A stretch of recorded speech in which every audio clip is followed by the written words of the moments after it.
네, 여러분 단기 금융시장과 채권시장이요. 자, 둘 다 현금 빌리고 빌려주는 그런 채무채권 관계가 형성되는 그 금융계약이고, 또 시장성을 갖는 시장에서 그 유통성을 갖는 그 증서, 증권들의 시장, 그래서 부채증권 시장이다 이렇게 볼 수가 있겠고요. 자, 머니마켓 시큐리티 단기 금융 상품은 채권시장 상품에 비해서 이 더 짧죠, 만기가. 그래서 보통 1년 기준으로 해서 그 이상이냐 이하를 갖고 그 이하냐 이상이냐 이 기준으로 단기 금융 상품이냐 또는 채권이냐 이렇게 또 구분을 하는 뭐 그런 기준도 있습니다. 근데 보통 앞서 얘기했듯이 단기 금융 상품 같은 경우에는 보통 뭐 1년 이하라고는 하지만은 주로 한 그 3개월 이하 짜리들이 많이 있겠고요. 또 하나 그 단기 금융 상품은 기본적으로 중간에 뭐 이표 주고 말고 할 그런 어떤 시간이 없죠. 짧기 때문에 중간에 아무런 이표가 없고 그 돈 한번 빌려줬다가 이자까지 보태서 한꺼번에 받는 그런 형태가 돼서 원금을 적절한 할인율로 할인, 그러니까 요구수익률로 할인된 금액으로 사서 만기 가면은 그 금액을 돌려받는, 그래서 순수 할인채 퓨어 디스카운트 반드가 되겠고요. 자, 반면에 이 채권은 어떻게 그 중간중간에 그 이표를 쿠폰을 지급을 하게 되겠습니다. 그래서 이표채가 되겠고요. 자, 보통 우리가 채권 하면은 기본적으로는 우리가 교과서적으로는 단기금융 상품까지를 포괄하지는 않습니다. 하지만 국내 그 업계에서는 그 시장에서는 단기 사채라는 용어를 써요. 그래서 예를 들자면 CP 같은 거 기업이 발행한 CP가 사채가 아닌데, 그러니까 기업 어음 CP죠. 우리가 지난 시간에 얘기했던 이거를 그 뭐 또는 이제 단기 사채라고 부르는 또 뭐 그런 관행도 있습니다. 하지만 보통 이제 사채 또는 회사채라고 하면 채권을 얘기를 하는 거고, 채권은 만기가 단기금 상품보다는 길고, 그리고 중간에 이표를 지급하는 이표채 형태가 되겠습니다. 자, 이 머니마켓에서 단기금리가 형성이 된다. 이게 굉장히 중요한 어떤 그 경제적으로 굉장히 중요한 의미를 갖는다라고 했었었는데, 그러니까 통화정책의 그 아주 직접적이고 긴 그런 효과가 곧바로 파급되는 데가 머니마켓이고, 자, 머니마켓에서 단기 금리가 적절히 형성이 되면 그 다음에는 이제 중장기 금리가 형성이 되는 거죠. 그러니까 이자율 기간 구조로 치자면은 보다 짧은 만기에 금리들이 결정이 되면 보다 긴 만기 금리들이 결정이 된다라는 거고, 뿐만 아니라 단기 금융 상품 시장에서 단기 금리가 형성이 되면은 기타 채권 시장, 주식 시장, 부동산 시장, 실물 경제까지 영향을 미치게 되겠습니다. 자, 여기서 기본적으로 우리가 금리 이자율이라고 하면 보통 우리가 사전적 개념으로 많이 쓰고요. 자, 수익률은 이거 좀 왔다 갔다 하는데 보통 이제 사후적 개념으로 쓰는 경우도 많이 있습니다. 특히 이제 주식 수익률 같은 경우에는, 그러니까 주식 금리 이런 말은 안 쓰잖아요. 그렇죠?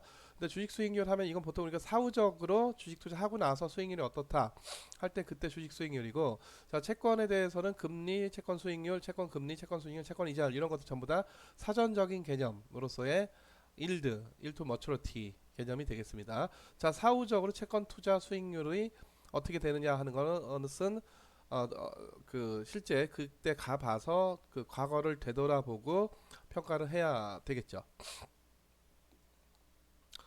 자, 단기금융 상품은 짧게 빌리는 거기 때문에 보통 단기적으로 운전자금의 어떤 과부족 뭐 이런 것들 때문에 이 단기금융 상품을 발행을 하게 되고, 특히 이제 주로 기업보다는 주로 금융기관들이 많이 발행을 한다라고 했습니다. 그래서 그때는 이제 운전자금 부족보다는 지급준비금이라든가 뭐 이런 문제들 때문에 단기적으로 그 활용을 하게 되고, 근데 단기로 빌려서 기업이 설비 투자하겠다 이건 안 맞죠. 그래서 그런 경우 채권이나 주식을 발행을 해야 되고, 자, 부채증권으로서는 우리가 그 기업이 채권을 발행을 해서 조달된 보통 이제 거액의 자금을 중장기적으로 빌렸기 때문에 만기가 길게, 그러니까 나중에 늦게 줘도 된다 이거죠. 중간중간에 이자만 주면 되는 거고, 그래서 기본적으로 이 표체의 이자 상환 방식은, 이자 원금 상환 방식은, 자, 전에 얘기했던 원리금 균등분할 상환이냐 인터레스트 온리 방식이냐 하면은 인터레스트 온리 방식이 되겠죠. 중간중간에 이 표로 찔끔찔끔 주다가 나중에 원금에 와장창 주는 그런 형태가 되겠고요. 자, 우리가 원리금 균등분할 상환이라 하는 거는 매기 납부할 때 PMT라고 하는 동일한 금액을 매번 만기 때까지 납부를 하게 되면은 원금과 이자가 한꺼번에 갚아지는 구조, 그게 바로 원리금 균등분할 상환이다라고 했었고, 자, 그 사례를 갖고 여러분들이 그 이 상환 테이블을 잘 작성을 할 수가 있어야 된다 라고 했던 것은 우리가 앞서 그 가치평가 문제에서 다룬 바가 있었었죠.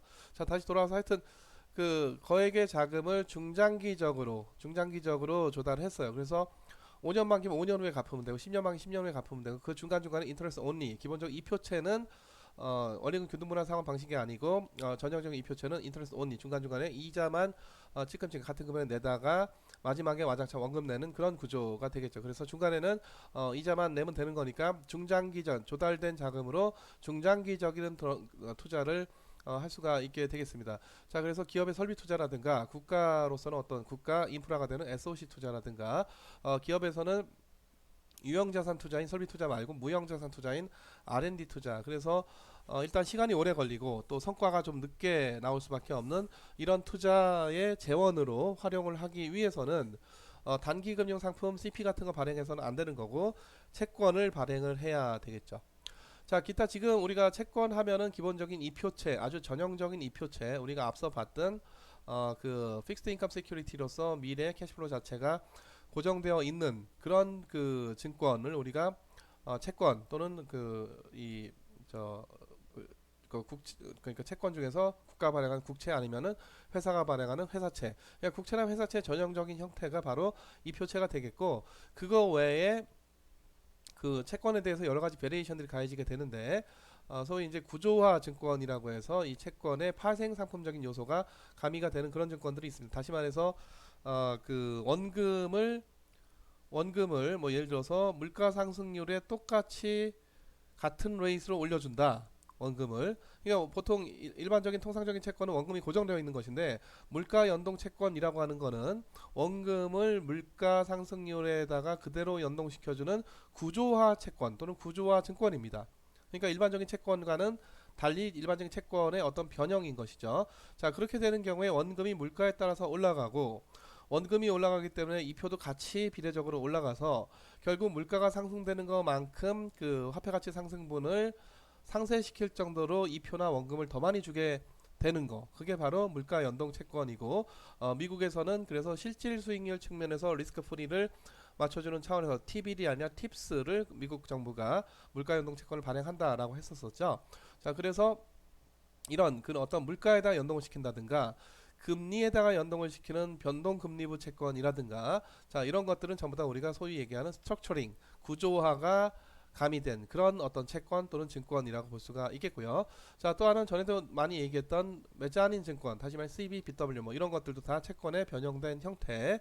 또 채권을 중간에 중도 상환할 수가 있는 컬러블 번드 또는 푸터블 번드 이런 것들도 가능하겠습니다. 하지만 채권에 가장 중요하고 가장 많이 활용이 되는 채권은 보통 우리가 채권 또는 회사채 또는 국채라고 할 때 그 채권 전형적인 이표채가 되겠어요. 다시 말해서 원금이 정해져 있고 그리고 원금 대비해서 이표율이 정해져 있어서 매번 지급하는 이표가 고정되어 있는 거 그게 바로 전형적인 채권이 되겠습니다.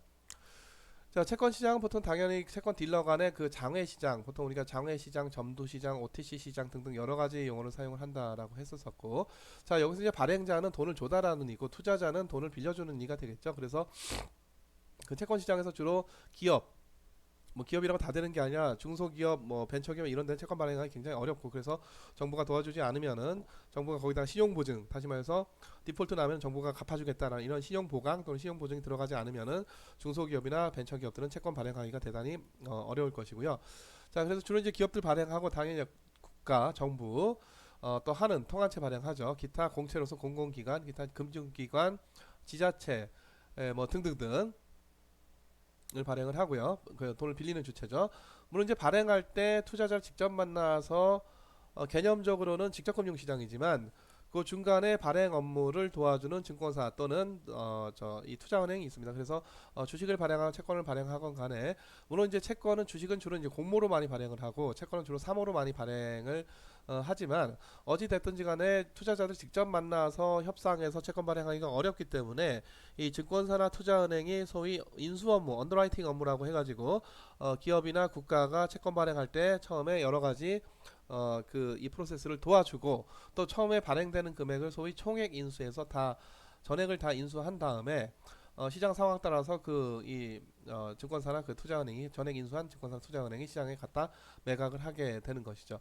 자, 그럼 누가 투자하느냐 이건데 주로 아무래도 기관들이 많이 투자를 합니다. 은행, 증권, 보험사 그리고 연기금, 기타 그 보통 우리 공익법인 뭐 사단법인 재단법인 뭐 이런 데 있죠. 그래서 이런 어떤 그 자금이 적립이 돼서 오랜 기간 운영을 해야 되는 이런 어떤 재단 또는 대학 기금 뭐 이런 데가 그 투자자들이 되겠고, 기타 그 외국인 개인들은 이 시장에 직접적으로 참여하기가 쉽지가 않아요. 왜냐하면 이게 지금 인터딜러 마켓 장외 시장이고 폐쇄된 시장이기 때문에. 그래서 개인들이 굳이 내가 채권 사고 싶다 그러면은 앞서 얘기했듯이 펀드, 채권형 펀드를 가입하거나, 무슨 뭐 혼합형 펀드, 주식과 채권이 같이 들어가는 혼합형 펀드를 가입을 하거나, 아니면은 증권사나 은행에 PB센터하고의 어떤 사적인 어떤 거래 관계가 있어서 PB센터를 통해서 뭔가 어떤 특정 채권을 매입을 하거나 뭐 이런 방식이 가능하겠습니다. 자, 그래서 개인은 기본적으로 개인 중소기업들은 채권 시장에 직접적으로 접근하기가 어렵고, 그래서 유통시장이라고 하는 게 유동성이 딸려요. 주식시장만큼 안 되는 거죠. 물론 여기서 이제 주식시장은 비상장 주식시장이 아니라 장내 거래소, 주식 거래소 시장을 얘기를 하는 거고요. 그래서 우리가 보통 주식시장 하면 KRX 시장 얘기하는데, KRX 시장에서 1년에 하루에 수십조 원씩 거래가 이루어지는 것과는 달리 이 딜러들만의 시장인 채권 시장에서는 그 유동성이 상당히 적고요. 자, 또 하나는 주식시장은 그 차별 없이 많은 그 개인들까지도 자유롭게 들어와서 공정하게 거래를 하는 시장이고, 그때그때 체결가가 실시간으로 다 공표가 되는 반면에, 이 채권 시장에서의 거래는 딜러들 간의 일종의 어떤 폐쇄적이고 사적인 거래이기 때문에, 이거를 그 체결 가격을 또는 체결 물량을 공표해야 될 이유도 없고 의무도 없습니다. 그래서 이 채권 시장에서 도대체 지금 어떻게 거래가 되고 있고 어떤 가격이 형성되어 있느냐를 보통 우리 주식시장에서 완전 100% 전자화돼서 거래가 되는 주식시장에서 우리가 그 이 주식들의 현재가 파악을 하는 거에 비해서 상당히 좀 어려울 수가 있겠다. 하지만 KRX 장내 채권 시장에서는 장내 주식거래소 주식시장처럼 마찬가지로 원활하게 개인들도 참여해서 소액 거래까지 다 가능한 그런 시장이기 때문에, 그때그때 그 이 가격 그 이 변화가 공표는 되겠으나, 여기도 주식시장만큼 그렇게 유동성이 좋지는 않겠습니다. 단기금융 상품은 일단은 주로 이제 신용도가 좋은 그런 주체들이 발행을 하고, 주로 이제 금융기관들이 그 단기금융 상품 시장의 주요 핵심 플레이어들이 되는 거죠. 반면에 이제 채권하면 국가가 발행하거나 기업이 발행하고, 또 기업 중에서 일반 기업 또는 이제 금융기관들이 되겠는데, 자, 어찌됐던지 간에 채권을 발행을 할 때는 채권을 판매를 해서 이게 자칫 불특정 다수한테 다수가 채권 투자자가 될 수가 있고, 그래서 어떤 금융 지식이나 경험이 짧은 개인들이 이 시장에 들어와서 이 채권을 살 수도 있기 때문에, 그런 투자자를 보호하는 차원에서 금융당국, 정부의 규제가 상당히 강해요. 그래서 채권을 발행할 수 있는 주체가 무엇인가, 어떻게 발행을 해야 되는가, 또 어떻게 유통이 돼야 되는가 등등을 다 법에 정한 대로 따라야 되고, 그리고 자기네가 발행하는 주체가 정확히 따르고 있다라고 하는 것을 금융감독당국하고 수시로 의사소통을 해가면서 채권을 발행을 해야 돼서 상당히 좀 규제가 강한 편이고, 자, 반면에 중소기업들은 그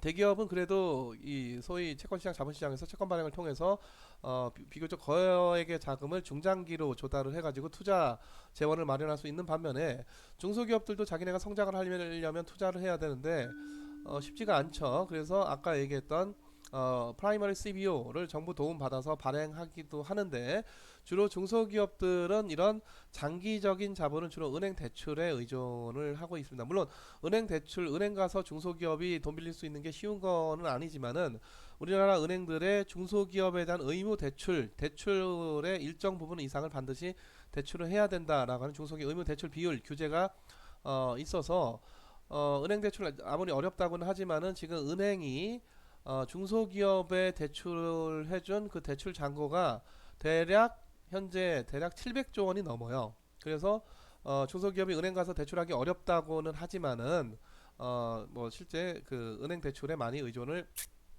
하고 있다라는 거고, 자, 또 하나는 기업 입장에서는 회사채는 상당히 규제가 강하고 CP는 반면에 규제가 좀 적고, 회사채는 자본시장법의 규제를 받고 CP는 상법의 규제를 받습니다. 근데 두 개를 비교해 보면은 회사채가 훨씬 더 규제가 타이트하고 훨씬 강해. 그래서 국내 기업들이 때로는 회사채보다는 CP나 ABCP 같은 거를 발행을 해가지고 자본 조달을 하는 그런 사례도 다수 있습니다.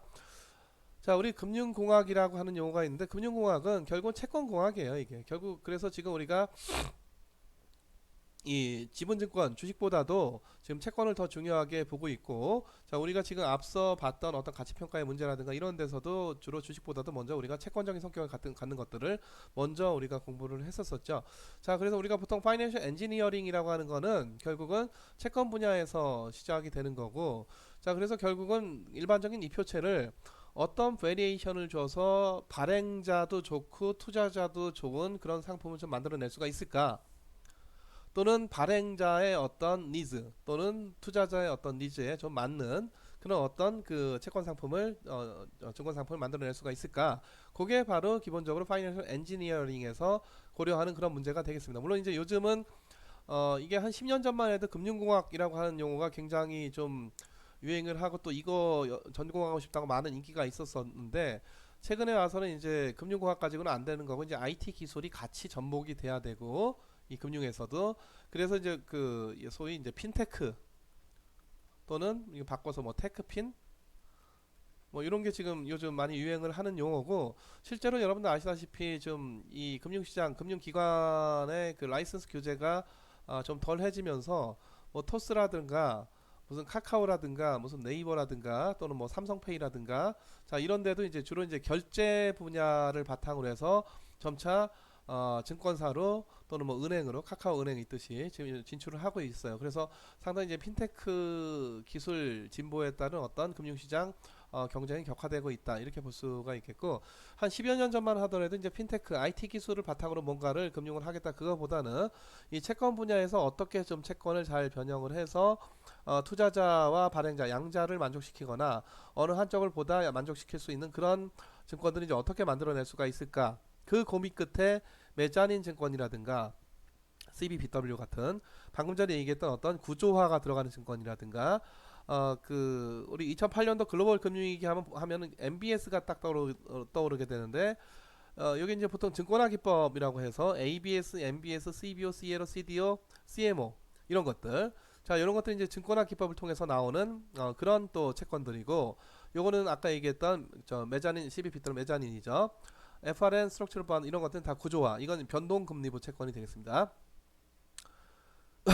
자 그래서 하여튼 이런 채권의 여러 가지 변형들이 나오고, 또 하나 이런 여러 가지 채권이나 또는 금리를 기초로 하는 각종의 파생금융 상품, 이게 뭐 선물일 수도 있고 옵션일 수도 있고, 자 기타 어떤 신용, 이 크레딧 디폴트 나냐 안 나냐, 얘가 돈 빌려갔다가 배째냐 마냐, 이거를 갖고 거래를 하게 됩니다. 그게 바로, 자 그래서 신용파생 상품이 나오기 전에는 소위 이제 보증보험이라고 하는 것들이 있었고, 지금도 이제 보증보험이 많이 그 보증이라고 하는 그 테크닉이 많이 사용이 되고 있는데요. 그 보증보험이 시장성을 갖도록 만들어진 그런 파생금융 상품이 바로 신용파생 상품, 대표적으로 CDS가 되겠고, 기타 신용파생 상품으로서 아까 보았던 CLO나 CDO나 이런 것들도 다 신용파생 상품의 일종이다 라고 볼 수도 있고요. 기타 CLN, 신세틱 CDO 뭐 등등 이런 것들도 전부 다 소위 신용파생 상품이겠습니다. 기타 채권을 자산으로 담고 있는 ETF. 그러니까 ETF는 이게 하나의 펀드인데 그 펀드가 주식시장에 상장을 해요. 그래서 그 펀드에 이 투자자들이 여기 투자했다, 그게 바로 그 펀드가 발행하는 그 주식이 되겠는데, 그 펀드의 투자 지분을 나타내는 그 주식이 일반 주식처럼 사고 팔립니다. 그러니까 우리나라 저 주식시장에서 보면은 이 채권 ETF로서 코덱스 국고채 이런 게 있는데, 여기 아마 뭐 삼성자산운용인가 하여튼 거기서 운용을 하고, 그 펀드에다가 전부 다 국고채를 담고 있는 하나의 어떤 뮤추얼 펀드 회사를 만들어서 그거를 상장시킨 거예요, 주식시장에다. 그게 코덱스 국고채라고 하는 채권 ETF가 되겠습니다. 그래서 이런 여러가지 금융공학 기술의 발전에 따라서 채권 분야에서 상당히 많은 변화들이 있었다라고 하는 거고요. 자, 이 채권을 이제 구분을 해보는 건데 뭐 어떤 절대적인 기준은 없겠습니다. 항상 이 금융에서 많은 구분 방식들이 있는데 그래서 뭐 그 우리가 앞서도 이리 구분해보고 저리 구분해보고 하는데 이게 어떤 특별한 기준은 없고 이렇게 구분해볼 수도 있고 저렇게 구분해볼 수도 있고 그런 건데 자 일단 채권을 전통적인 채권 하면은 지금까지 얘기했던 이표채 그 이표체를 보통 우리가 스탠다드하다, 티피컬하다, 플레인 바닐라하다 이렇게 표현합니다. 가장 전통적인 표준적인 이표체. 그러니까 원금이 한국은 보통 이제 10,000원, 미국은 1,000달러 원금 고정되어 있고 이표율이 고정되어 있어서 원금 대비해서 이표를 해마다 얼마씩 준다라는 거고 보통 1년에 한 번이 아니라 두 번을 지급을 하는 이런 채권 이표를 두 번 지급하는 이런 채권 우리가 이표체라고 하고 별다른 말이 없으면 기본적인 어떤 표준적인 이표체를 가리키게 되겠고요. 기타 그 어떤 그 아까 이 채권적인 성격과 이 자기자본적인 성격을 같이 갖고 있는 게 이 CBBW 뭐 이런 것들이고 CBBW, EB 뭐 이런 것들이고 기타 또 우리가 이런 것들을 우리가 매짜린 또는 하이브리드한 증권이다 이렇게 그 얘기를 하죠. 자, 또 이제 구조화가 들어갔느냐? 그래서 파생 상품적인 요소가 결합이 되어 있는 다시 말해서 원금과 이자의 지급을 다른 지표에다가 연동을 시키느냐? 뭐 예를 들어 물가라든가 또는 그 금리라든가 또는 유가라든가 또는 어떤 다른 주가나 주가 지수라든가 또는 어떤 환율이라든가 뭐 이런 데다가 채권의 원금과 이자를 연동시키는 이게 이제 우리가 스트럭처링 구조화를 하는 거거든요. 그래서 그 채권의 이표하고 원금이 어디에 연동됐느냐? 뭐 금리에 연동됐다. 변동금리분 채권이죠. 유가 연동 채권이다. 만약에 유가 연동 채권이다 그러면은 유가가 올랐으면은 이제 보통 그 원금하고 이자가 같이 올라가는. 유가가 내렸으면은 그 같이 내려가는. 물론 이제 1% 오른 데 대해서는 몇 퍼센트 오를 것이냐. 요거는 이제 적당히 그 채권 개발을 할 때 그 조절을 해야 될 것이고요. 이와 같이 어떤 다른 지표에 따라서 채권의 페이오프가 달라진다. 파생 금융 상품적인 성격이 있게 되는 거죠. 그렇죠? 그래서 이런 그 증권들을 우리나라 자본시장법에서는 파생 상품이라고 안 하고 이렇게 채권과 결합해서 나오는 이런 그 구조화 증권을 파생 결합 증권이라고 합니다. 자, 그래서 최근에 이슈가 됐던 ELS라든가 DLS라든가 뭐 이런 것들 이거 전부 다 뭐에 해당되느냐 하면은 구조화 증권, 파생 결합 증권에 해당이 되겠어요. 자, 기타 이 자산 유동화 증권이라고 하는 거는 저 시장성이 없는 자산을 그러니까 우리가 지난 시간에 얘기해서 ABS 테크닉이라고 했었는데 우리가 이번 시간에 끝에 다시 얘기를 할 겁니다. 증권화를 시키는 거예요. 다시 말해 시장성이 없는 어떤 금융자산, 금융계약서, 금융채권을 여기서 이제 채권이 이제 받을 권리, 청구권을 그냥 다이렉트하게는 시장에 갖다 팔 수가 없는데 요 증권화 ABS 테크닉을 거쳐서 이 시장에 유통되는 증서로 발행이 될 수가 있겠고요. 자, 기타 채권 투자자 입장에서는 채권을 직접 사거나 아니면 채권을 투자하는 여러 가지 간접 투자 상품. 그러니까 간접 투자 상품 하면 주로 이제 개인들이 많이 이용을 하는 거고, 그래서 이 머니마켓 이건 단기금융 상품들에다 하는 거고, CMA도 마찬가지고, CMA도 마찬가지고, 기타 채권형 펀드, 공모펀드 중에서 또는 혼합형 펀드, 또는 아까 얘기했던 그 채권 ETF, 사모 쪽에서는 이제 채권 펀드인데 주로 위험한 채권, 보통 이제 정크본드라고 해서 아까 얘기했듯이 트리플 B 이하의 신용도를 가져서 디폴트 리스크가 큰 대신에 일드가 높기 때문에 가격이 낮은. 그래서 가격이 낮기 때문에 싸게 사서 얘가 잘 갚기만 하면은 상당히 큰 수익률이 날 수도 있는 채권. 그게 바로 정크본드가 되겠습니다. 근데 가격이 이렇게 낮다는 얘기는 얘가 만기까지 제대로 갚을 가능성이 낮기 때문에 가격이 낮은 거고 더 높은 요구 수익률을 요구하게 되는 거죠. 그래서 이게 일드가 높아요. 일드가 높아서 이런 채권은 우리가 정크본드 또는 하이 일드 본드, 고수익 채권 이렇게 얘기하는데 하이일드 본드는 여기다 투자하면 고수익이 난다 그게 아니라 일드 자체가 높다는 얘기고 일드가 높지만 이게 만기까지 가서 일드가 그대로 실현될 가능성은 상당히 낮은 거죠. 일드 또 플러스 마이너스 알파로 실현될 가능성은 굉장히 낮은 거고, 중간에 디폴트 날 가능성이 굉장히 크기 때문에 일드 높고 가격이 낮은 겁니다. 어쨌든 이런 거 잘 선별해서 사가지고 뭔가 수익률을 높이고자 노력하는 그런 펀드, 정크본드 펀드가 있을 수도 있겠다. 자, 또 하나 이제 보통 여기서 이제 우리가 간접 투자 상품화 이제 펀드 많이 얘기를 하지만, 펀드 말고 이건 이제 주로 이제 자산운용사에다가 맡겨서 하는 거고, 그래서 우리가 주식형 펀드, 채권형 펀드고, 이거 말고 신탁계약이라고 하는 게 있고요. 자, 신탁계약은 주로 이제 우리가 은행하고 하거나 또는 이제 증권사랑 신탁계약을 하게 되고, 이것도 마찬가지로 내 돈 맡기고 은행이 운용해 주세요. 증권사에다 내 돈 맡기고 운용해 주세요. 뭐 주식을 운용해 주세요. 채권을 운용해 주세요. 두 개 적당히 섞어서 운용해 주세요. 뭐 이런 겁니다. 그리고 또 이런 간접 투자 상품 중에 또 뭐가 있냐? 펀드가 있고 신탁이 있고, 소위 요즘 일임이라고 하는 게 있어요. 일임. 뭐냐면은 증권사에다가 자기 증권 계좌에 공인 인증서까지 다 주고, 네가 들어가서 거기서 네 멋대로 잘 운용을 해봐라, 이런 거예요. 내가 들어가서 거래하지 않을 테니까 증권사가 내 계좌 들어와서 이게 보통 우리가 요즘 랩이라고 하죠. 랩이라고 하는데, 그게 바로 일임 되겠습니다. 그래서 간접 투자 상품 하면은 이제 펀드만 있는 게 아니라 신탁 일임들도 있다라는 거고요. 자, 발행 주체에 따라서 지금 국가가 발행한 국채, 또 지방 정부가 발행하는 지방채, 특수채, 보통 우리나라에서 특수채 이제 우리나라에만 있는 용어인데, 자, 그래서 국채하면은 우리나라에서 이제 국채, 국고채, 국민주택채, 국주채, 외평채, 양곡채권 등등 여러 가지 종류의 우리나라 정부, 기재부, 기획재정부가 발행하는 각종의 국채가 있고요. 자, 미국에서는 미국 트레저리가 발행하는 티노트, 티본드, 팁스 뭐 등등등 뭐 이런 것들이 있고, 또 이 그 공채, 그 보통 이제 합쳐서 우리가 국공채라고 하죠. 그래서 우리나라에서는 그 국공채라고 할 때 이제 공공기관이 발행하는 게 기본적인 공채고, 보통 우리나라의 공공기관이 발행하는 것들은 특수채라는 용어를 또 종종 많이 씁니다. 그래서 이런 공공기관들이 발행하는 이 정부 산하의 공공기관이 발행하는 그런 채권들이 되겠습니다. 그러니까 예를 들어 산업은행, 국책은행이잖아요.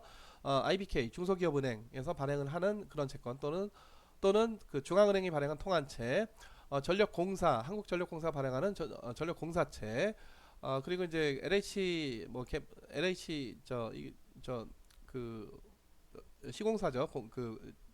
임대주택 건설하는 뭐 그런 데서 또 발행을 하는 또 토지개발채, 뭐 이런 것들이 공공기관들이 발행을 하는 거고, 그래서 우리나라 국공채라는 용어도 쓰지만 또 특수채라는 용어도 있고요. 자, 우리나라에서도 지방채 하면은 주로 이제 지자체가 발행을 하는 그런 채권이 되겠고, 자, 미국에서는 뮤니시팔 본드 또는 뮤니스라고 해서 미국의 채권 시장에서도 상당히 많은 거래가 이루어지는 그런 채권 시장이 바로 지방채 시장이 되겠습니다. 미국 금융 시장에서. 자, 기타 또 기업이 발행하는 회사채. 요 회사의 일반 기업만, 제조업이나 서비스업 기업만 있는 게 아니라 금융기관도 있을 수가 있고, 금융기관도 굉장히 많이 발행을 합니다. 회사채를. 그래서 은행이 발행하는 회사채를 보통 우리가 은행채라고 하고, 또 카드사가 발행하는 또 회사채를 카드채라는 이런 용어로 또 부르는 경향이 있어요. 그래서 은행채, 카드채가 뭐 별게 아니라, 은행이라고 하는 주식회사가 발행하는 회사채가 은행채고, 카드사라고 하는 뭐 삼성카드 또는 뭐 또 현대카드, 뭐 롯데카드 이런 카드사들 있죠. 카드사들이 발행하는 회사채, 그게 바로 카드채가 되겠고, 자, 기타 이제 보증이 있느냐 없느냐. 보통 이제 기본적인 그 사채, 이 증권 시장에서 거래가 된다라고 하면은 원칙적으로는 보증과 담보가 없어야 돼요. 다 100% 뭘로? 신용으로. 그래서 우리가 예전에 금융시장이 잘 발달하지 않았던 1997년도 위기 이전에는 기업들이 이런 회사채를 발행을 할 때도 보증을 붙여서 사채를 발행한다거나, 담보를 붙여서 그 사채를 발행한다거나 그랬었었는데, 뭐 최근에 와서는 이제 그때보다 훨씬 더 금융시장이 그 고도로 발달을 하다 보니까, 기본적으로 자본시장에서, 기본적으로 증권시장에서 증권을 발행한다라고 하는 것은 직접 금융시장의 증권 발행으로서 기본적으로 신용이 100%가 돼야 되겠습니다. 뭐 보증 잡는다, 담보 잡는다 이런 게 없어야 되는 게 원칙이다. 자, 그럼에도 불구하고 중소기업이 채권 발행할 때는 그 신용도는 도저히 발행이 안 되기 때문에 거기다가 정부 보증이 들어가게 되는 거죠. 그건 이제 무보증 사채가 아니라 보증 사채가 되겠죠. 아까 얘기했던 프라이머리 CBO, 중소기업이 발행하는 채권에다가 정부가 얘가 디폴트라면은 내가 갚아줄게라고 보증 들어가는 겁니다. 그것부터 우리가 신용보증 또는 신용보강이라고 하죠. 자, 기타 이제 회사채는 전환사채, 신주 인수권부사채, 그리고 뭐 이런 아까 얘기했던 여러 가지 그 하이브리드한 증권들뿐만 아니라 또는 어떤 그 옵션적인 성격, 선물적인 성격이 또 들어가 있는 구조화된 그런 그 채권들도 또 회사들이 발행을 하고 있어요. 자, 또 이자를 어떻게 지급하느냐에 따라서 이표채와 무이표채가 있다. 그래서 이표채 쿠폰 본드고 무이표채가 제로 쿠폰 본드고, 제로 쿠폰 본드는 달리 얘기해서 우리가 퓨어 디스카운트 본드라고 하고, 자, 이표채는 보통 1년에 2번 이표를 지급을 하고, 이표 금액은 원금 보통 우리나라에서 만원, 미국엔 1000달러. 자, 이표율이 원금 대비해서 이표를 얼마 주겠다 이런 거니까, 예를 들어 이표율이 3%다 그러면은 원금이 만원이고 만원에 300원 주겠다는 거죠. 1년에 300원 주겠다. 그렇죠? 근데 1년에 2번 주는 거니까 6개월마다 나눠서 150원씩 주겠다. 그런 얘기가 되겠고, 그게 바로 이표채고. 자, 순수 할인 제로 쿠폰 본드는 예를 들어 T빌 같은 경우에 이제 미국 금융시장에서 980달러에 사서 중간에 이자 받는 거 없고 만기 가면 1000달러 받는 거, 그냥 그걸로 끝나는 거죠. 제로 쿠폰. 자, 그래서 980달러에 사서 내가 이자가 20달러가 얻게 되겠구나 라고 하는 게 만기까지 안 가고도 알 수가 있어요. 그래서 뭐 누차 얘기했듯이 T빌은 리스크 프리 에셋이다. 자, 보증이 있느냐 없느냐 문제도 있을 수가 있겠고, 그래서 보증채냐 무보증채냐, 그 앞서 얘기했었죠. 담보채냐 무담보부채냐, 담보 있느냐 없느냐 문제가 되는데, 기본적으로 증권시장 자본시장에서는 담보 보증이 없는 게 원칙, 다 100% 신용이지만 필요에 따라서는 그 담보나 보증이 들어가기도 하고요.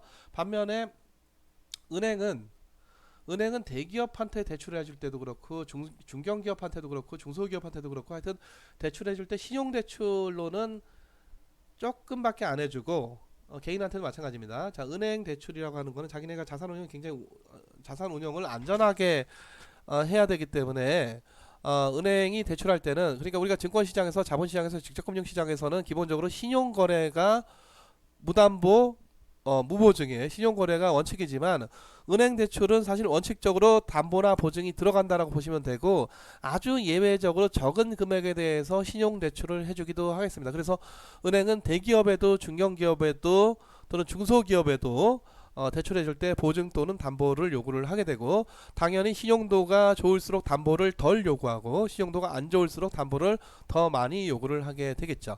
자, 만기에 따라서 단기채냐 중기채냐 장기채냐 이렇게 나누기도 하고요.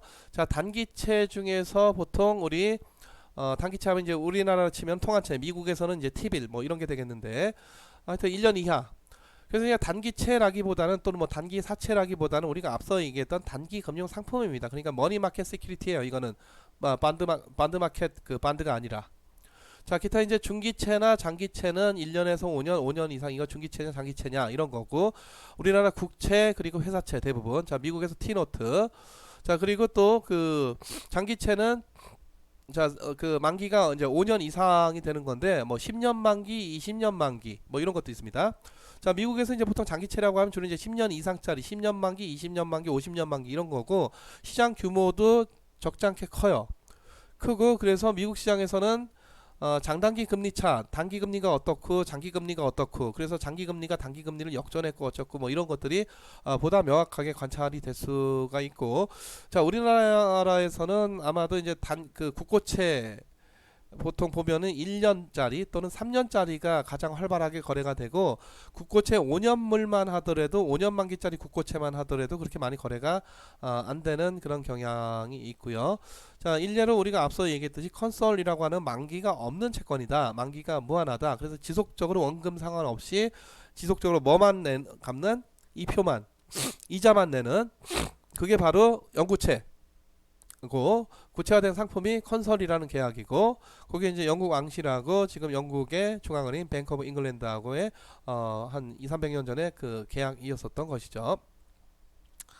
자, 신용도 아까 얘기했듯이 신용도 그 트리플 트리플 B에 따라서 제일 높은 거는 이제 트리플 A가 되고 제일 밑으로 내려가면 이제 C도 있고 D도 있고 뭐 이런 건데 요거 기준으로 해서 요거보다 높으면은 그 투자 등급, 투자 적격 등급, 우량 등급 이렇게 얘기를 하고 요거보다 이제 낮은 거에 대한 신용도가 좀 안 좋은 거죠. 그 크레딧 리스크가 상당히 큰 겁니다. 이건 크레딧 리스크가 있긴 있는데 좀 적은 거고 그래서 이 이하를 투기 등급, 투자 부적격 등급, 불량 등급 또는 정크 등급 또는 정크 본드 그런 채권들 아까 얘기했듯이 하이힐드 본드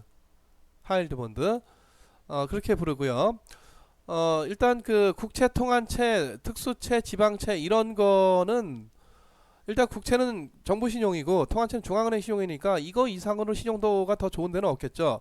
기타 이제 이건 공기업들이고 요건 이제 지방정부인데 사실 이런 데가 망해도 디폴트 나도 정부가 나몰라라 하지는 않을 것이기 때문에 이게 사실은 이런 관계가 없으면은 이 둘 간의 금리 차가 상당히 많이 나야 될 텐데 보통 이제 국채하고 통한채 금리가 거의 유사하고요.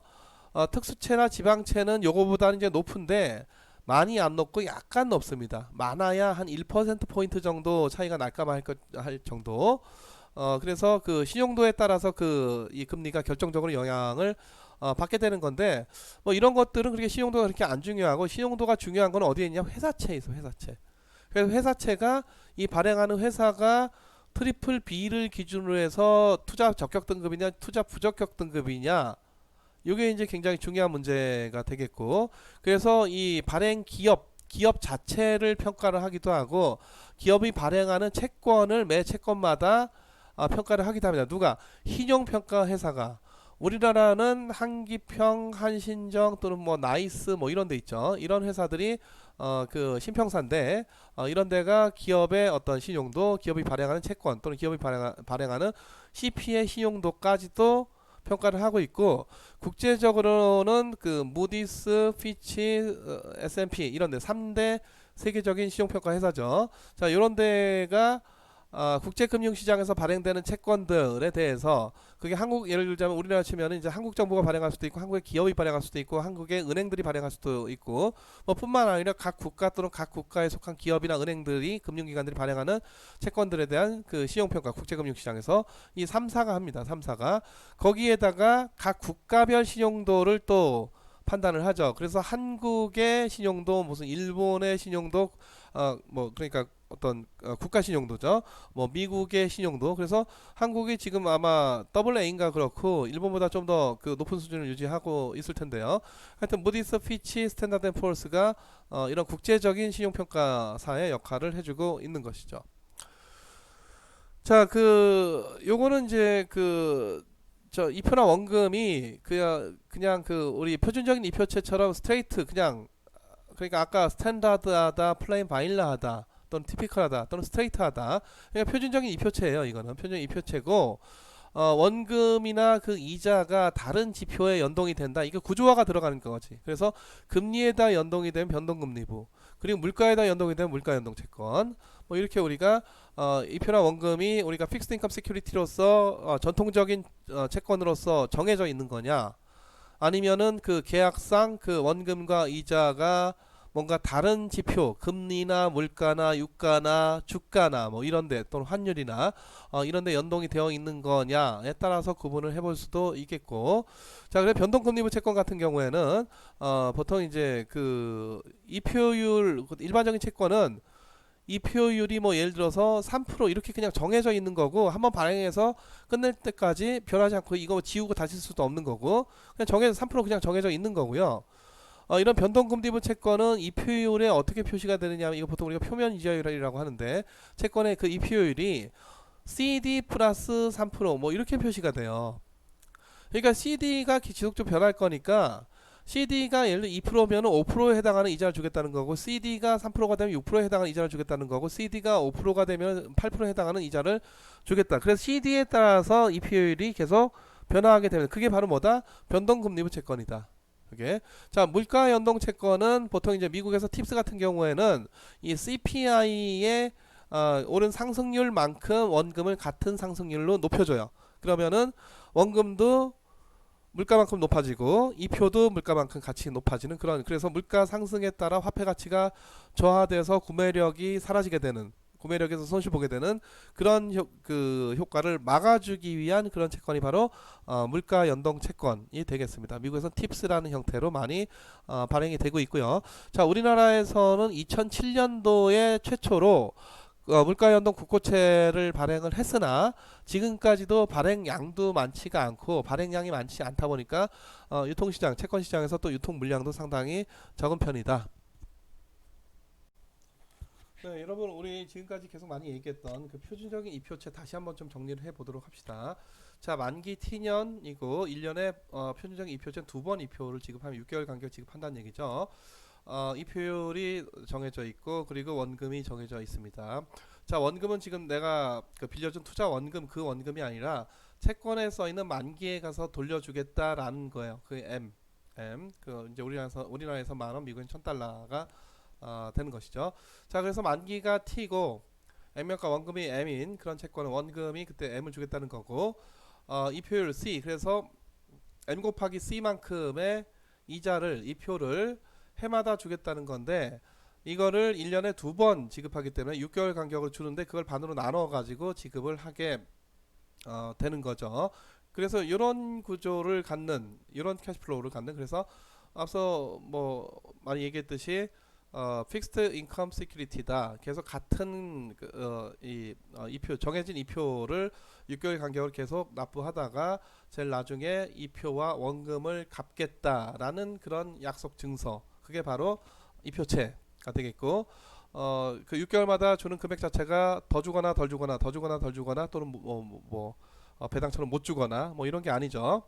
오늘 이제 여기 디폴트 리스크가 있게 되면은 어디까지는 이자 몇 번 받고 그 이후는 다 못 받고 이런 경우도 있겠지만 일단 약정 자체는 나중에 내가 망할 수도 있어요. 이런 약정은 없겠죠. 당연히 잘 갚겠습니다 하는 약정서인데 그 신뢰도에 따라서 우리가 다시 말해서 신용 위험, 크레딧 리스크에 따라서 가격을 좀 낮게 책정할 수는 있겠지만은 이 채권 자체가 발행될 때는 내가 만기까지 이런 구조로 이렇게 픽스드 인컴으로 이런 구조로 잘 갚아 나가겠습니다라는 그런 약정서예요. 자, 또 하나는 인트레스트 only입니다. 중간중간에는 이자를 조금 찔끔찔끔 내다가 제일 마지막에 와장창 원금이 다 갚아지는 그런 구조가 되겠고 자, 이렇게 쓰면 조금 너무 이게 일반화돼서 여러분들이 좀 이해하기 어려우니까 이런 예를 들어보죠. 자, 주식회사 명지가 채권을 발행했습니다. 회사채를 발행했고 자, 채권에다 이렇게 써 나온 거야. 액면가 10,000원, 이표율 3%, 1년에 두 번 이자 지급하겠다. 이표 지급하겠다. 만기 3년이다. 자, 이 얘기는 앞으로 지금 우리가 타임 테이블을 그려보면은 자, 3년 만기 가서 10,000원의 원금을 갚을 거다. 만기 3년이다. 자, 그리고 해마다 10,000원에 3%에 해당한 300원을 이자를 주겠다. 이런 거죠. 근데 1년에 몇 번 주겠다? 두 번 주겠다. 그러니까 6개월 간격으로 150원, 150원, 150원, 150원, 150원 제일 마지막에 150원 이렇게 주겠다를 약속하겠으니 나한테 지금 돈 좀 빌려주세요. 이런 건데 이 발행자 입장에서는 얼마 빌렸으면 해서 나온 거냐면은 10,000원 빌렸으면 해서 하는 바램으로 액면가 10,000원이다 라고 해서 나온 거예요. 그래서 원금 10,000원 빌려주시면 이렇게 갚겠습니다. 액면가 10,000원대로 빌려주시면 이렇게 갚겠습니다. 그럼 당신한테는 연 3% 정도의 수익률이 발생을 하게 됩니다. 그런 얘기거든요. 근데 시장에서 이거를 액면가에 사줄 수도 있고 할인가에 살 수도 있고 할증가에 살 수도 있어요. 자, 요거는 이제 그 시장에서 형성되는 이 주식회사 명지가 발행하는 이 채권에 대한 금리가 어떻게 형성되느냐 하는 그 문제가 되겠는데 금리가 3% 아니야 3% 아니면 이거는 표면 이자율 또는 표시 이자율, 표면 금리, 표시 금리라고 해서 이거는 중요한 금리가 아니야. 이게 아니고 실질적으로 중요한 금리는 내가 지금 이 채권을 사서 만기까지 보유했을 때 해마다 이 정도의 수익률은 나야 된다. 예를 들어서 6% 정도의 수익률은 나야 된다라는 그런 어떤 합의가 시장에서 형성이 되면은 이 채권의 일드가 6%가 되면서 이 미래 캐시플로우를 연 몇 프로로 6%로 할인한 연 6%로 할인한 그 값이 현재 채권 가격이 돼요. 그래서 주식회사 명지는 10,000원에 팔고 싶었으나 좀 더 할인된 가격에 팔게 되는 거죠. 왜냐하면은 표시된 이자율은 3%인데 시장에서 요구하는 수익률은 저 요구 금리 또 요구 수익률은 3%보다 높은 6%니까 이 캐시플로우를 3%화에서 책정된 이 캐시플로우를 6%로 디스카운트를 하게 되면은 그 채권 가격이 액면가보다 낮아지게 되겠습니다. 그래서 이 시점에서 결국 시장에서 이런 채권을 이런 약속을 하고 있는 이런 채권을 그러니까 채권 하면은 전형적으로 이렇게 생긴 거예요.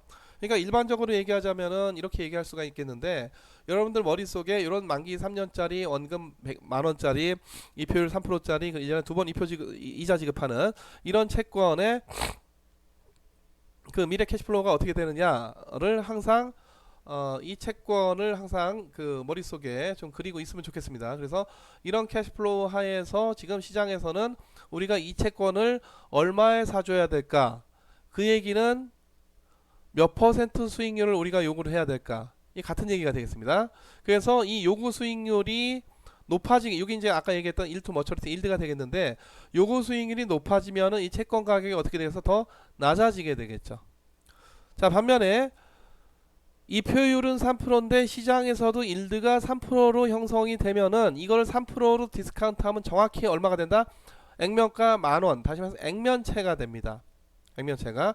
그러니까 이 표율은 고정되어 있는 거고 시장에서 일드는 그때그때 상황에 따라서 시장에서 3%냐 4%냐 5%냐 또는 2%냐 1%냐 이거는 시장에서 결정되는 거고 결정이 되는 거고 자 그래서 그 시장에서 형성된 그 금리에 따라서 이 채권이 약정하고 있는 캐시플로우를 시장에서 형성된 그 금리 또는 일드에 따라서 디스카운트를 한 게 바로 채권 가격이 되겠고 그렇다 보니까 일드가 있으면 가격이 나오는 거고 가격이 있으면 도대체 어떤 할인율로 할인을 했길래 요 가격이 나올까를 역으로 따져보면 그게 일드가 되는 거고 그래서 가격하고 일드는 뭐가 먼저 결정이 된다 그게 아니라 사실상 동시적으로 결정이 되고 가격과 일드는 사실 그게 그거다 이른바 우리가 가격으로 부르느냐 수익률로 부르느냐 요 차이를 뿐인 거죠. 그리고 또 이 수익률은 사후적인 수익률이 아니라 사전적인 요구 수익률이다. 그래서 이 두 개 사실 같은 얘기고 둘 간의 관계는 무슨 관계다? 반대 관계다. 엄청나게 많이 얘기를 했습니다. 자 그래서 지금 이 채권 가격 계산하는 거는 앞서 지금 이 채권을 감안을 해보면 일드가 만약에 쿠폰 레이트는 C지만 이건 표시금리죠. 표면 이자율인데 일드가 시장에서 R로 형성이 됐다 그러면은 주의해야 될 게 6개월마다 이만큼의 이표를 지급을 하는 거죠. 6개월 간격으로 제일 마지막에 그 T기에 가서 이만큼을 지불하는 건데 자 우리가 6개월 간격으로 캐시플로우가 있기 때문에 할인율 이건 R은 연율이고 6개월율은 2분의 R입니다. 그래서 첫 번째 캐시플로우는 이렇게 두 번째 캐시플로우는 제곱으로 이런 식으로 나가면은 T년 후 시점은 ET 6개월 단위로 ET 6개월로는 몇 개? ET가 되겠죠. 그렇죠? 자 그래서 이 할인율 R이라는 할인율로 일드로 할인을 하면 채권 가격이 나오게 됩니다. 그러니까 실제 이제 문제를 풀 때는 일드가 주어지면은 채권 가격을 그냥 우리가 더하기 나누기 이걸 해가지고 계산하면 되는 거고 문제는 이제 그 채권 가격이 주어졌을 때 도대체 어떤 일드길래 이 가격이 나왔을까를 역으로 구해야 되면은 우리가 계산기나 엑셀을 써서 계산을 해야 되는 손으로는 안 풀리게 되는 것이죠. 기본적으로는 요 포뮬라예요. 요 포뮬라. 자 그래서 앞서 지금 이 문제도 만약에 지금 시장에서 요 시점은 일드가 아까 얘기했듯이 만약에 6%다. 그런 경우에 채권 가격 어떻게 나올까? 채권 가격은 어떻게 나오겠습니까? 150을 1 플러스 0.03 더하기 150 나누기 1 플러스 0.03의 제곱 이렇게 가겠죠. 이렇게 가서 제일 끝에 어디까지 3년째 150원을 어떻게 1 플러스 0.03 자 주의해야 되는 게 3년이 아니라 6개월이면 6개 단위가 되겠죠. 그렇죠? 자 요거를 계산을 하면은 지금 채권 가격이 나오게 되겠고요. 나오게 되겠고 지금 이 표율은 3%인데 지금 할인율 일드는 6%이기 때문에 3%에 따라서 주어진 이 캐시플로우를 6%로 할인을 하는 거니까 만약에 이걸 3%로 그대로 할인을 만약에 이 표율과 마찬가지로 일드가 만약에 이게 아니고 3%였다 같으면은 이 채권 가격이 뭐가 된다? 10,000원이 된다. 액면가가 된다. 그러나 이 표율보다도 더 시장에서 하시하게 디스카운트를 하는 것이기 때문에 이 채권 가격이 높아지는 게 아니라 어떻게 된다? 낮아지게 된다. 그래서 이걸 계산해 보면은 10,000원보다 그 가격이 더 낮은 할인채다, 할인가다 라고 하는 것을 여러분들이 알 수가 있을 겁니다. 자, 그래서 결국은 그 뭐 지금까지 누차 얘기했던 거 채권 가격과 뭐는 그 일드는 채권 가격과 일드는 사실상 그게 그거다라는 거고, 물론 이제 기계적으로는 일드가 주어지면 가격이 나오는 거고, 가격이 주어지면 역으로 우리가 일드를 찾을 수가 있는 거고, 일드가 주어졌을 때 가격 구하는 거는 우리가 그냥 손으로 그냥 사칙연산하면 되는 거고, 자, 가격이 주어졌을 때 도대체 어떤 일드였길래 이 가격이 나왔을까를 역으로 따져보자면은 손으로는 계산이 안 되고 계산기나 엑셀을 이용을 해야 되겠고요. 자, 이 일투 머처러티, 그러니까 만기까지 보유했을 때 해마다 이런 정도는 수익률이 나와야 돼요 라고 하는 시장의 요구 수익률 또는 사전적으로 요구하는 사전적 수익률, 예상 수익률, 기대 수익률의 개념이고, 이거를 우리가 채권 금리, 채권 이자율, 채권 수익률 또는 할인율 등등 여러 가지 용어들을 사용을 하고 있고요. 때에 따라서는 자, 만기 이자율, 만기 수익률, 또 만기 금리 이런 용어를 사용을 하고, 또 유통 수익률, 유통 이자율, 유통 금리 다 이런 용어 다 각양각색으로 다 사용을 하고 있습니다. 그래서 보통 이제 우리가 일드 또는 일투 머처러티라고 표시를 하지만 이 일투 머처러티를 부르는 그 용어가 상당히 많이 있고, 그냥 우리가 채권 금리, 채권 이자율, 채권 수익률이라고 하면은 바로 이거 얘기하는 거다. 이거 얘기하는 거다. 채권을 사가지고 3년간 보유했더니 사후적으로 수익률이 얼마가 났어요. 그거는 우리가 채권의 사후적인 실현 수익률이라고 합니다. 그런 거 없이 그냥 우리가 채권 금리, 채권 이자율, 채권 수익률이라고 하면은 채권을 사고 나서 다 지나고 나서 되돌아보고 평가를 하는 게 아니라 채권 사는 시점에서 미래를 바라보면서 그 예상하에 이 정도의 금리는 나와야 돼요 라고 하는 게 그게 바로 채권 금리, 채권 이자율의 개념이 되겠어요. 그래서 자, 일드하고 채권 가격은 동전의 양면일 뿐이고 같은 거고 동일한 개념이고 둘 간의 관계는 음이고, 자, 이러한 관계는 비단 채권에서뿐만 아니라 주식도 마찬가지입니다. 주식에 대한 사전적인 기대 수익률, 이 정도는 그 기대 수익률이 나와야 돼요. 근데 주식은 픽스드 인컴 세큐리티가 아니기 때문에 채권처럼 일드 투 머처러티 개념이 있다 없다 없습니다. 없어요. 자, 그렇지만 사전적인 기대 수익률 개념이 있는 거야. 그러니까 주식은 미래 캐시플로우가 고정이 안 되기 때문에 우리가 일투 머처러티라든가 이런 개념을 쓸 수가 없어. 만기도 없고. 자, 그렇다고 해서 지금 사전적 수익률 개념이 없는 게 아니라 이론적으로는 있습니다. 이게 잘 관찰은 안 되지만, 자, 이론적으로는 내가 이 주식에 대해서 이 정도 수익률은 나와야 돼 라고 하는 게 높아질수록 현재 주식 가격이 어떻게 돼서 낮아지게 되겠죠. 그래서 이 둘 간의 관계가 마이너스다. 그래서 채권에 대해서는 채권 금리하고 채권 가격이 서로 간의 반대 관계다. 주식에 대해서는 주식 금리 이런 게 없으니까 주식 그 기대 수익률과 주식 가격은 무슨 관계다? 반대 관계다. 부동산도 마찬가지로 부동산 기대 수익률과 부동산 가격은 무슨 관계다? 반대 관계다. 뿐만 아니라 다른 자산에 대해서도 어떤 특정 자산의 기대 수익률과 그 자산의 가격은 어떤 관계다? 서로 반대 관계다. 그리고 가격과 기대 수익률, 또 가격과 사전적 수익률은 사실상 같은 말을 하고 있는 게 되겠습니다. 단지 가격으로 서로 의사소통을 하냐, 아니면 수익률 관점에서 의사소통을 하냐의 차이에 불과할 뿐인 것이죠. 자, 또한 아까 그 이 채권 이 표체 얘기할 때 쿠폰 레이트하고 일드가 같으면은 액면가 10,000원이 되고, 쿠폰 레이트보다 일드가 높으면은 더, 그러니까 그 발행자가 써 나온 표시 이자율보다 시장에서 더 하쉬하게 디스카운트를 하게 되면은 뭐가 되고? 할인채가 되고, 반대로 쿠폰 레이트는 5% 써왔는데 시장에서는 아니야, 너한테는 나는 3%만 요구하면 돼 라고 시장의 요구 수익률이 이거보다 더 낮으면은 할증채가 되겠고, 자, 원금과 가격이 왜 다르냐? 액면가는 액면가대로 가치를 발휘해야 되지 않냐? 그게 아니고 액면가랑 시가는 얼마든지 다를 수가 있습니다. 액면가랑 시가가 다른 사례 얼마든지 있을 수가 있어. 자, 동전 예전에 구리로 만들 때, 구리값이 쌀 때는 10원짜리 동전 구리나 주석, 납 이런 걸로 만들었었는데, 이게 한 2000년대 넘어서면서부터 구리값이 막 크게 올라가가지고 이 10원짜리가 시가가 30원이었었어요. 시가가.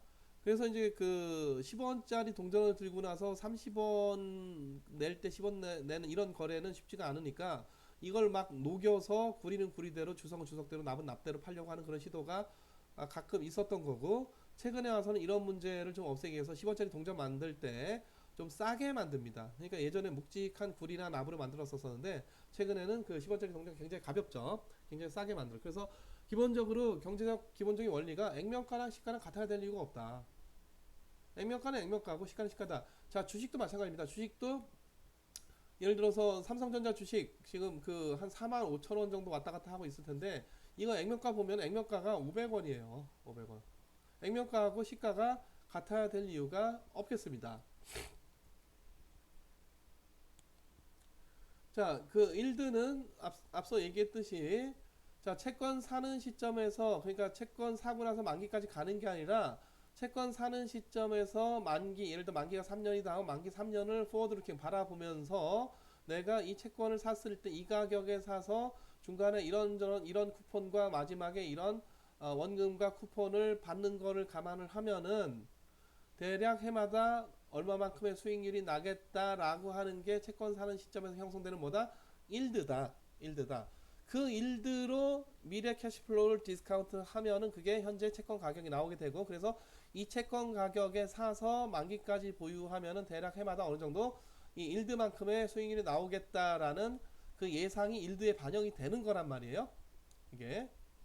자, 근데 문제는 이게 실제 만기까지 보유를 하면은 일드보다 조금 더 나올 수도 있고 덜 나올 수도 있다. 그러니까 채권 사는 시점에서 예상됐던 수익률보다 조금 더 나올 수도 있고 덜 나올 수도 있다. 일드가 그대로 실현되지 않습니다. 이런 리스크가 있어요. 자, 또 하나는 만기까지 보유를 안 하고 중간에 팔겠다 이러면은 이때 만기까지 보유를 하면 만기 가격이 얼마다? 1만 원이다. 이건 명확하잖아. 그쵸? 근데 내가 중간에 팔겠다 이러면 이때 내가 예를 들어 9,400원의 채권을 사가지고 2년 지나고 나서 팔 건데, 3년 만기까지 못 기다리고 2년 지나고 나서 팔겠다는 계획하에 9,400원을 살 수도 있고, 그런 계획 없었는데 2년 지나고 나서 갑자기 팔아야 되는 상황이 생길 수도 있고. 자, 그래서 9,400원에 사서 2년 지나고 나서 만기 이전에 팔 때는 이 매도 가격의 불확실성이 상당히 크죠. 재수 없으면은 9,200원에 팔아야 될 수도 있어요. 그러면은 전체적으로는 가격에서는 손실을 보게 되는 거지.